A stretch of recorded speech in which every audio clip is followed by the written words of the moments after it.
여러분, 혹시 오늘 아침 눈을 뜨며 또 똑같은 하루가 시작되었다는 생각에 한숨을 내쉬지는 않으셨나요? 은퇴만 하면, 아이들만 다 키워놓으면 그때부터는 정말 재미있게 살 수 있을 줄 알았는데 막상 마주한 현실은 어떠신가요? 분명히 시간은 넘쳐나는데 그 시간을 무엇으로 채워야 할지 몰라 당혹스러웠던 적은 없으신가요?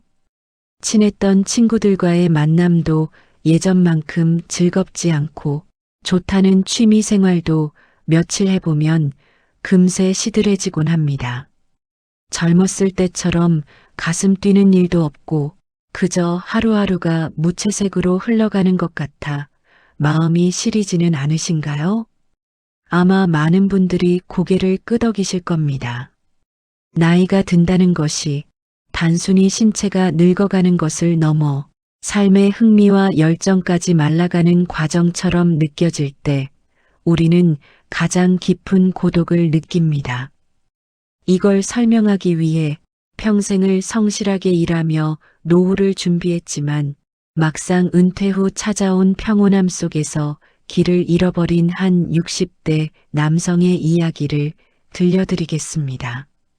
이 이야기에 등장하는 주인공은 대기업에서 30년을 근무하고 퇴직한 이정수 씨입니다. 이정수 씨는 자타가 공인하는 성실한 가장이었습니다. 이른 새벽 차가운 공기를 가르며 출근의 별빛을 보며 퇴근하는 생활을 수십 년간 반복해왔습니다. 그의 머릿속에는 오직 하나, 가족의 안녕과 자녀들의 성공뿐이었습니다. 조금만 참자, 애들 다 공부시키고 결혼시키고 나면 그때는 나도 하고 싶은 거 다 하면서 재미있게 살 거야. 이것이 이정수 씨가 고된 직장 생활을 견디게 한 유일한 희망이었습니다. 드디어 기다리던 은퇴의 날이 왔습니다.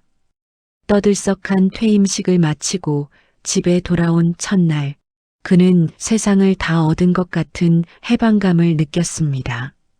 늦잠도 자고 낮술도 한잔하고 가고 싶었던 산에도 마음껏 다녔습니다. 하지만 그 달콤함은 그리 오래가지 않았습니다.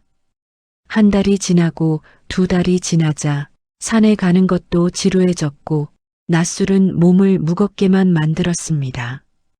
거실 소파에 앉아 멍하니 텔레비전을 보고 있으면 창밖으로 지나가는 사람들의 활기찬 모습이 마치 다른 세상 이야기처럼 느껴졌습니다. 아내인 박미숙 씨와의 대화도 점점 줄어들었습니다. 당신은 요즘 뭐가 그렇게 재미없어서 그래요? 남들은 은퇴해서 편히 쉰다고 다들 부러워하는데. 아내의 핀잔에 이정수 씨는 쓴웃음만 지었습니다. 그는 분명 편안한 환경에 있었지만 가슴속에는 정체를 알 수 없는 허기가 가득했습니다. 돈도 있고 시간도 있는데 도대체 왜 인생은 이토록 재미가 없는 것일까? 이 질문은 비단 이정수 씨만의 것이 아닐 것입니다. 이 질문에 대한 답을 찾기 위해 우리는 19세기의 위대한 철학자 아르투어 쇼펜하우어의 지혜를 빌려와야 합니다. 아르투어 쇼펜하우어는 인생을 고통과 권태 사이를 왕복하는 추와 같다고 말했습니다. 우리는 무언가를 갈망할 때는 그것을 얻지 못해 고통스럽고 막상 그것을 얻고 나면 금세 실증이 나 권태로워진다는 것입니다. 특히 노년의 권태는 젊은 시절의 고통보다 훨씬 더 치명적일 수 있습니다. 왜냐하면 젊을 때는 내일이라는 희망이 고통을 달래주지만 노년에는 그 희망의 빛이 점점 희미해지기 때문입니다. 아르투어 쇼펜하우어는 이렇게 말했습니다. 인간의 행복은 그가 얼마나 많이 가졌느냐가 아니라 그의 내면이 얼마나 풍요로우냐에 달려있다. 무료함과 권태는 정신적인 가난의 다른 이름일 뿐이다. 그의 통찰에 따르면 이정수 씨가 느끼는 재미없는 인생의 근본 원인은 외적인 활동의 부족이 아니었습니다. 그것은 평생 밖으로만 향해 있던 시선을 안으로 돌리는 방법을 배우지 못한 준비되지 않은 내면의 황량함 때문이었습니다. 이정수 씨의 일상을 조금 더 깊이 들여다보겠습니다. 어느 화창한 수요일 오후였습니다. 그는 집 근처 작은 공원 벤치에 앉아 개미들이 줄지어 가는 모습을 지켜보고 있었습니다. 문득 옆 벤치에서 들려오는 왁자지껄한 웃음소리에 고개를 돌렸습니다. 그곳에는 자신과 비슷한 또래로 보이는 3명의 남자가 모여 앉아 있었습니다. 그들은 대단한 것을 하는 것도 아니었습니다. 그저 작은 바둑판 하나를 사이에 두고 훈수를 두며 낄낄거리고 있었습니다. 아니, 이 사람아. 거기다 두면 어떡하나? 내 말이 다 죽게 생겼잖아. 허허, 자네 실력이 그것뿐인 걸 누굴 탓해. 오늘은 내가 자네 술 한 잔 사주지. 그들의 웃음소리는 공원의 공기를 밝게 물들였습니다. 이정수 씨는 그들의 모습이 부러우면서도 한편으로는 의아했습니다. 고작 바둑 한 판이 저렇게 즐거울 일인가? 그는 젊은 시절 수천억 원대의 프로젝트를 성사시키며 느꼈던 그 짜릿한 쾌감을 떠올렸습니다. 그에게 재미란 그런 거창하고 큰 것이었습니다. 하지만 은퇴 후의 삶에서 그런 기회는 다시 오지 않습니다. 그는 여전히 큰 것, 거창한 것, 자극적인 것을 찾아 헤맸기에 눈앞에 있는 작고 소소한 기쁨을 발견하지 못하고 있었던 것입니다. 그날 저녁 이정수 씨는 우연히 서재 구석에서 낡은 수첩 하나를 발견했습니다. 그것은 그가 직장 초년생 시절에 적어두었던 일기장이었습니다. 빛바랜 종이 위에는 이런 문장이 적혀 있었습니다. 오늘 점심에 먹은 된장찌개가 참 구수했다. 식당 앞 화단에 핀 채송화 색깔이 어쩜 저리 고울까. 내일은 조금 더 일찍 일어나서 해 뜨는 걸 보고 싶다. 그는 깜짝 놀랐습니다. 젊은 시절의 자신은 그토록 작은 것들에 감동할 줄 아는 사람이었습니다. 하지만 치열한 경쟁 사회 속에서 살아남기 위해 그는 효율과 성과라는 가면을 쓰고 살아야 했습니다. 감수성은 무뎌졌고 재미의 기준은 타인의 평가와 사회적 지위로 옮겨갔습니다. 결국 그는 노후를 준비하며 돈은 모았을지 모르지만 인생을 재미있게 즐기는 법은 완전히 잊어버린 것입니다. 아르투어 쇼펜하우어는 또 이렇게 조언했습니다. 우리의 인생은 마치 멀리서 보면 아름다운 그림 같지만 가까이서 보면 그 실체를 알 수 없는 전묘화와 같다. 그러므로 행복해지기 위해서는 매 순간의 현재라는 작은 점을 소중히 여겨야 한다. 이제 이정수 씨는 깨닫기 시작했습니다. 노후의 재미는 누군가 가져다 주는 것이 아니라 녹슬어버린 자신의 감각을 다시 벼려내는 작업에서 시작된다는 것을 말입니다. 그렇다면 구체적으로 어떻게 해야 나이 들수록 더 재미있는 인생을 살 수 있을까요? 아르투어 쇼펜하우어를 비롯한 수많은 현인의 지혜를 바탕으로 노후를 황금기로 바꾸는 5가지 핵심 비결을 정리해 드리겠습니다. 이 조언들은 단순히 시간을 때우는 방법이 아니라 여러분의 영혼의 생기를 불어넣는 근본적인 변화를 제안하는 것입니다. 첫째, 배움의 대상을 유용한 것에서 순수한 것으로 완전히 전환해야 합니다. 우리는 평생 무언가를 배우면서 살지만 그 목적은 늘 쓸모에 있었습니다. 자격증을 따기 위해, 승진하기 위해, 돈을 더 벌기 위해 공부했습니다. 하지만 노년의 배움은 결코 유용해서는 안 됩니다. 아무짝에도 쓸모없어 보이지만 나의 지적 호기심을 자극하고 마음을 설레게 하는 공부를 시작해야 합니다. 예를 들어 김성태 씨라는 분이 계십니다. 그는 평생 숫자를 다루는 회계사로 일했습니다. 은퇴 후 그는 모두의 예상을 깨고 고전 그리스어를 배우기 시작했습니다. 주변에서는 그 나이에 배워서 어디에 쓰려고 그러느냐 며 혀를 찼습니다. 하지만 김성태 씨는 빙그레 웃으며 대답했습니다. 쓸 데가 없어서 배우는 겁니다. 돈이 되는 공부를 할 때는 늘 압박감이 있었는데 이건 그냥 문장의 구조를 맞추는 것 자체가 퍼즐 같고 재미있거든요.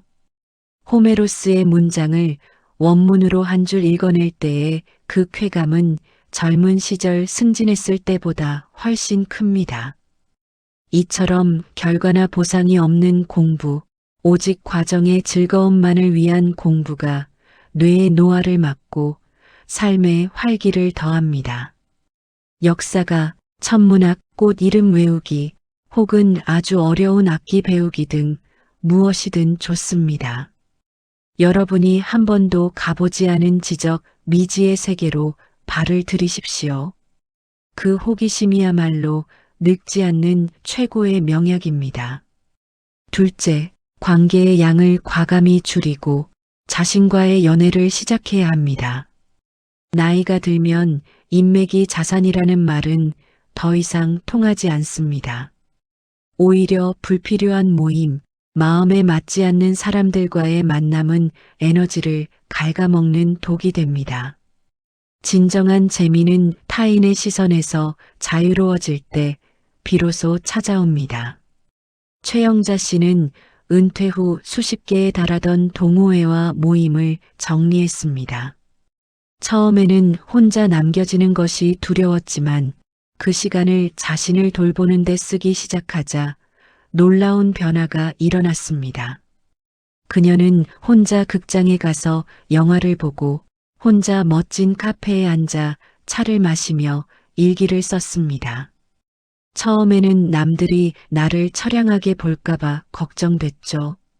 그런데 막상 해보니 누구의 눈치도 보지 않고 내가 먹고 싶은 것, 내가 보고 싶은 것을 오롯이 결정하는 그 순간이 얼마나 짜릿한지 몰라요. 나는 이제야 진짜 나랑 친해진 기분이에요.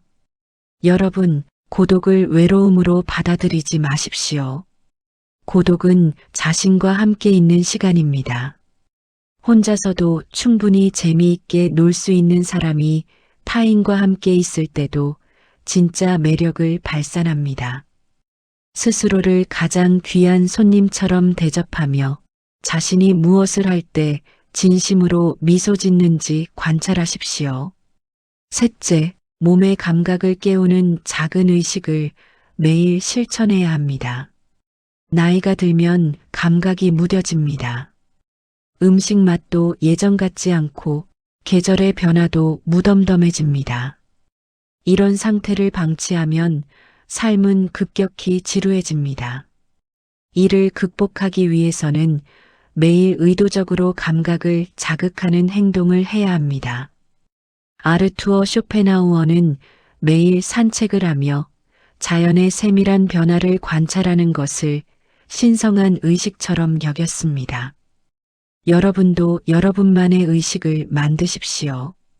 아침에 일어나 가장 먼저 신선한 원두를 갈아 그 향기를 깊게 들이마시는 것, 맨발로 흙길을 걸으며 발바닥에 전해지는 서늘한 기운을 느끼는 것, 좋아하는 음악을 틀어놓고 온몸의 근육을 아주 천천히 이완시키는 것.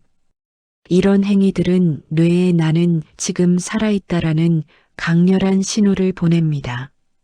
재미는 머리로 생각하는 것이 아니라 몸으로 느끼는 것입니다. 무뎌진 오감을 다시 깨울 때 세상은 다시 형형색색의 빛깔로 다가올 것입니다. 넷째, 창작의 기쁨을 맛보아야 합니다. 인간은 무언가를 만들어낼 때 가장 깊은 만족감을 느낍니다. 거창한 예술 작품일 필요는 없습니다. 정원을 가꾸며 흙을 만지고 꽃을 피우는 것, 손주들에게 들려줄 짧은 동화를 써보는 것, 매일 먹는 반찬이라도 정성을 다해 예쁘게 플레이팅하는 것, 이 모든 것이 창작입니다. 박종호 씨는 60이 넘어 목공을 배웠습니다. 투박한 나무 도마 하나를 만드는데 꼬박 일주일이 걸리지만 샌드페이퍼로 나무 표면을 매끄럽게 다듬을 때의 그 몰입감은 그를 청년처럼 만들었습니다. 나무 냄새를 맡으며 무언가를 완성해 나갈 때 내가 아직 세상에 필요한 존재라는 걸 느껴요. 누구에게 팔 것도 아닌데 그냥 이 과정 자체가 너무나 재미있습니다. 소비하는 삶에서 생산하는 삶으로의 전환은 노후의 자존감을 높여주는 가장 강력한 도구입니다. 여러분의 손끝에서 무언가가 탄생하는 순간 권태는 저 멀리 달아날 것입니다. 다섯째, 오늘만 사는 사람처럼 가벼워져야 합니다. 노후의 가장 큰 적은 과거에 대한 후회와 미래에 대한 불안입니다. 그때 그 주식을 샀어야 했는데 나중에 몸이 아프면 어떡하지? 이런 생각들이 머릿속을 채우고 있으면 현재의 재미가 끼어들 틈이 없습니다. 아르투어 쇼펜하우어는 말했습니다. 매일매일이 작은 인생이다. 아침에 일어나는 것은 탄생이고 저녁에 잠드는 것은 죽음이다. 그러니 오직 오늘 하루만을 위해 살라. 이 말은 무책임하게 살라는 뜻이 아닙니다.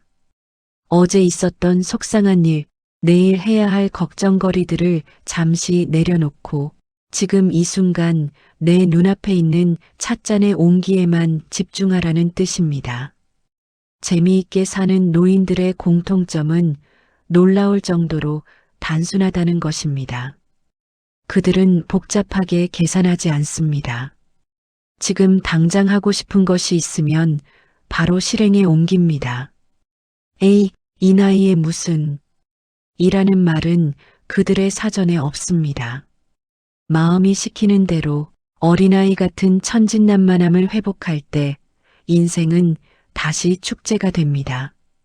이정수 씨는 이제 예전에 무기력했던 모습에서 완전히 벗어났습니다. 그는 매일 아침 동네 도서관에 가서 평소 관심 있던 별자리에 관한 책을 읽습니다. 주말에는 아내와 함께 이름 모를 간이역에 내려 정처 없이 걷기도 합니다. 정숙 씨, 저기 핀 들꽃 이름이 뭔지 알아? 내가 책에서 봤는데 저건 개불알풀이라는 꽃이야. 이름은 좀 이상해도 자세히 보면 참 예쁘지? 그는 이제 큰 성공이나 대단한 목표를 쫓지 않습니다. 그저 오늘 하루 자신의 감각이 깨어 있고 무언가 새로운 것을 알아가고 있으며 자신을 소중히 여기고 있다는 사실만으로도 충분히 즐겁습니다. 그의 얼굴에는 직장 생활 수십 년 동안 볼 수 없었던 편안하고 깊은 미소가 자리 잡았습니다. 그는 이제야 진짜 인생을 사는 법을 배웠다고 말합니다. 여러분, 노후는 인생의 내리막길이 아닙니다. 오히려 정상에 올라와 그동안 보지 못했던 풍경을 느긋하게 감상하는 시간입니다. 속도를 줄여야 비로소 보이는 것들이 있습니다. 젊었을 때는 앞만 보고 달려가느라 놓쳤던 그 수많은 길가의 꽃들과 시원한 바람과 따스한 햇볕이 이제야 여러분을 기다리고 있습니다. 인생의 재미는 로또 당첨처럼 어느 날 갑자기 하늘에서 떨어지는 것이 아닙니다. 그것은 여러분이 자신의 내면을 정성스럽게 가꾸고 세상을 향해 열린 마음을 유지할 때 자연스럽게 피어나는 꽃과 같습니다. 돈이 많다고 더 재미있는 것도 아니고 건강하다고 무조건 즐거운 것도 아닙니다. 재미는 태도의 문제입니다. 사소한 것에서도 의미를 찾아내고 나 자신을 사랑하며 매 순간을 축복으로 받아들이는 마음가짐이 노후의 색깔을 결정합니다. 혹시 지금 거울 속의 자신이 너무 지쳐 보인다면 오늘 당장 작은 변화 하나를 시도해 보십시오. 평소 가보지 않았던 길로 산책을 가거나 읽고 싶었던 책을 한 권 사거나 자신을 위해 정성스러운 한 끼 식사를 준비해 보십시오. 그 작은 움직임이 거대한 권태의 벽을 허무는 시작점이 될 것입니다. 나이 들어서 재미있게 사는 법은 결코 거창하지 않습니다. 그것은 여러분 안에 이미 존재하는 아이 같은 마음을 다시 불러내는 일일 뿐입니다. 세상의 기준에 맞추느라, 가족을 부양하느라 꽁꽁 묶어두었던 그 마음의 끈을 이제는 풀어주십시오. 여러분의 노후가 그 어떤 시절보다 찬란하고 생기 넘치며 웃음으로 가득하기를 진심으로 응원합니다. 오늘 우리가 함께 나눈 이 지혜가 반복되는 일상에 지친 여러분의 마음에 작은 생기가 되었기를 바랍니다. 나이 듦이 상실이 아닌 성숙과 발견의 시간이 될 수 있도록 저희는 늘 곁에서 과거의 지혜를 전해드리겠습니다. 이 이야기가 여러분의 삶에 작은 울림을 주었다면 지혜의 샘이 마르지 않도록 구독과 좋아요로 응원해 주십시오. 여러분의 소중한 생각과 오늘 발견한 작은 기쁨을 댓글로 남겨주시면 그 이야기가 다른 분들에게도 큰 희망의 빛이 될 것입니다. 지혜로운 노후를 향한 이 여정에 함께해 주셔서 감사합니다. 오늘 하루도 세상에서 가장 재미있는 주인공이 되어 보시길 바랍니다.